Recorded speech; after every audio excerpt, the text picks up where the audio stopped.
Michael, I know you're into music. Yeah.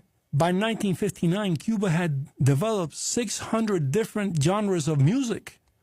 I didn't even know that right now. So look at that. 600. You know, Plato said that you could always tell the magnificence of a nation by the music it generated.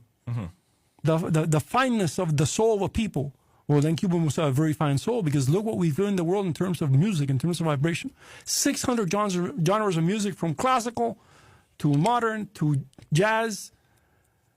Look at Cuban art, Cuban literature. Yeah. And what was achieved in Cuba? It was tough. I'm not saying it wasn't tough. It was very tough. But independence was the best option for Cuba, for the growth of Cuba. And independence was especially the best option for black Cubans.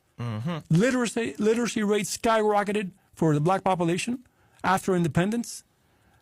Right? Black Cubans occupied the positions in leadership and politics and culture and society that they should have, and a very syncretic society, right? Very different in many ways. Look, I have no hesitation in saying a black person had a lot more freedom, enjoyed their freedoms of a citizen in Cuba in the 1950s that maybe somebody in Mississippi didn't. All right? So Cuba could stand toe-to-toe with southern states with regards to what it was achieving.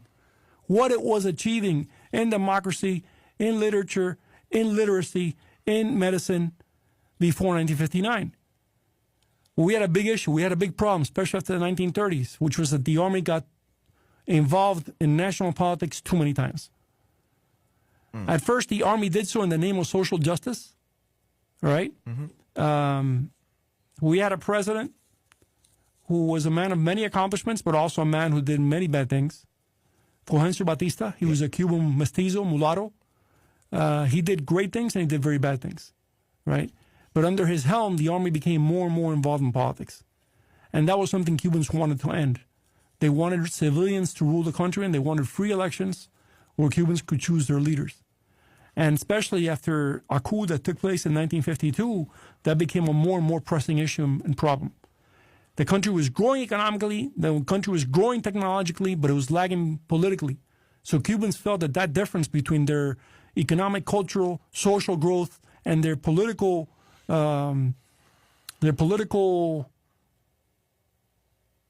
underdevelopment, let's call it that, was too much for them to bear. And so the Cuban middle classes, which was huge, Cuba had the largest, most powerful middle class in Latin America, had the largest, most powerful black middle class in any Latin American country. People said it's time for change. And through a series of mistakes that Batista made, that the U.S. government made, Castro became the leader.